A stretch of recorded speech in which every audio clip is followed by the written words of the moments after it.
Kalau capres kita ada yang telah membuktikan prestasinya 5 tahun sebagai kepala daerah, mengapa harus kita pilih capres yang gagal membangun wilayahnya selama 2 periode, apalagi didampingi cawapres yang pandai membuat kontroversi cuma untuk mencari popularitas demi kepentingan jabatannya.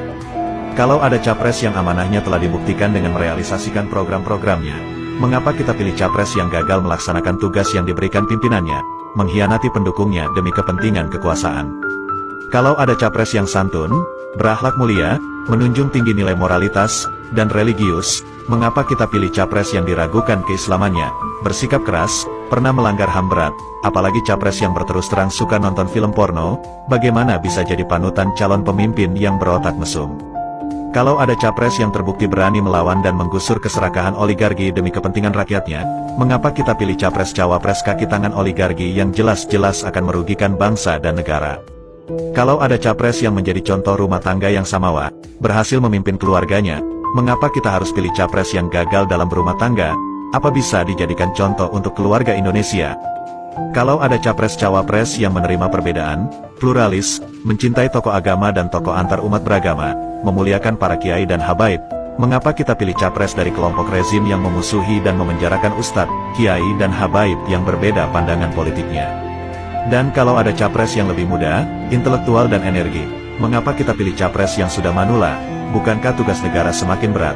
Dibutuhkan kesehatan yang prima untuk mengemban amanah 5 tahun ke depan, apalagi kalau didampingi oleh cawapres bocil karbitan, hanya untuk menjadi boneka sebagai simbol keserakahan rezim ini dalam membangun politik dinasti, yang ingin melanggengkan kekuasaan hanya untuk kepentingan keluarga dan para koleganya.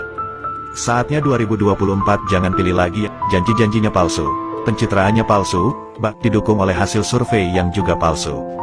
Tumbangkan rezim beserta kroni-kroninya yang memusuhi rakyatnya sendiri demi kepentingan oligarki dan asing. Tenggelamkan rezim yang mencoba mencederai nilai demokrasi dengan membangun politik dinasti. Keserakahan penguasa harus dihentikan. Tinggalkan capres yang berotak mesum dengan keterbatasan moral, karena pemimpin adalah panutan bagi anak bangsa.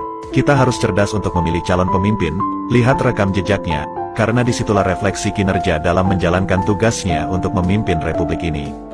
Anies Muhaimin yang paling di depan untuk menggaungkan perubahan, didukung dengan prestasinya, amanahnya, intelektual dan kecerdasannya, religiusnya serta akhlak dan kesantunannya menyatu pada diri mereka.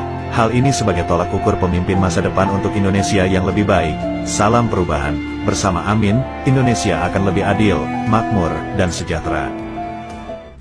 Semoga video ini sangat bermanfaat bagi bangsa dan negara kita.